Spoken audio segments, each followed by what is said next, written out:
Hey Go Tribe, hope you guys are doing well today and I hope you're enjoying your free day. And before we get into this topic, number one, I want to say a very big thank you to Tunde Ednot for always keeping us up to date with everything that happens, and to all the fantastic big creators who stand on business. Now, before we get into his story, let me explain again.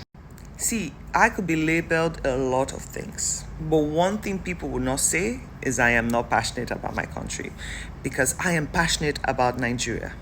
I would repeat myself again. I have lived and moved around all the 36 states in Nigeria. Because of my dad's work, we went everywhere. I have experienced different tribes.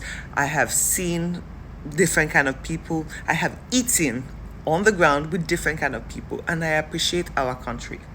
Now, let's never close our eyes to the fact that because of the insecurity and because of the bad leaders we have had over the years, our country is exactly where it is today. And I vow to myself, I would never sit down and not speak about the ills of our country. Like I always say, it doesn't matter the party, right, that wins. What matters is we must and we will continuously hold them accountable. Why I have a problem with APC is that, Oga, we have seen your works. We've felt your works on our skin. The way you rule our country gives us palpitation and gives us sleepless nights. At any hour of the night, if you make a post on any social media, people are awake. You think they're awake because their life is so perfect. No, they are awake because they are stressed and don't even know how to express it at this point. And if you guys pay attention to my page, you would realize I don't attack just anyone. I attack people who go against Nigerians. That one, I'm coming straight for your father. Then I attack people who attack the bigger creators who are creating awareness for our country. I have a problem with you then, because if you try to scatter these people's names, they would end up giving up and leave us in the dust, and I cannot have that under no circumstances. The only time you will see me talk about people's more private business is if I'm trying to use it as a teaching moment. Other than that, I don't care what you people do. In this life, I have taught myself, and I die on this principle. You wake up every day and you choose to be good. It's a choice.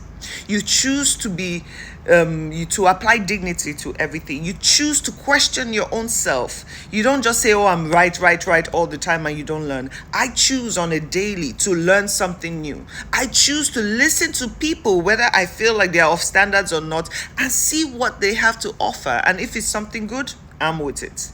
Anything that has to do with Nigeria, I am in support of it. Any other thing, Now, let's speak about this man right here. You see, when it comes to Nigeria, right, we think that we are in a bad economy because, we just have terrible leaders that don't care. Okay, this is strategy. It takes a crazy mind to be able to pull off this level of scheming in a whole nation.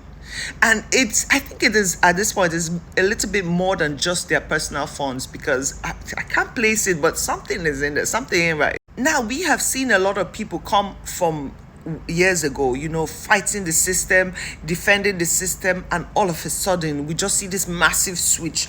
All of a sudden, they are standing on mandates. And I'm like, what mandate are you talking about?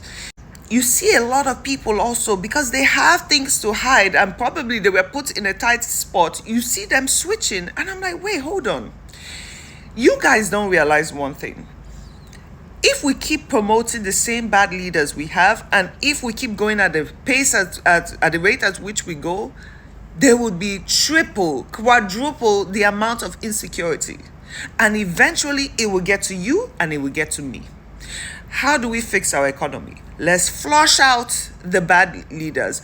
And now anyone coming newly would understand that Nigerians ain't playing. And this is why I take it very personal. When I see people, everybody's voice matters. Small creators, whether you have 100 followers or not, your voice matters. But you see those really big creators that have 500K plus, I want to stand on their necks when I see they don't speak for our nation. Because you cannot be that selfish and that greedy that you do not see what happens to your fellow Nigerians. You want to close your eyes and be blinded and act like, oh no, as long as it doesn't affect me. I dislike you guys with a passion, because you have been gifted. The same people that got your numbers that high are the same people you are against. I would never, and this is why I don't even like calling people that follow me my fans. This is why, if you notice, I came up with Go Tribe, because I respect you guys. You guys are what is making my page go higher. It's not me, because I've been speaking for years, but people didn't pay attention. So I hold you guys very high. So when you have creators that have millions of followers and they are silenced to your pain, man, it's cancellation time. It's cancellation time. I'm sorry. I'll never stop saying this. We must clean our system. What you do in your private life is your private life. But if you are against the people of Nigeria, then there's something seriously wrong with you.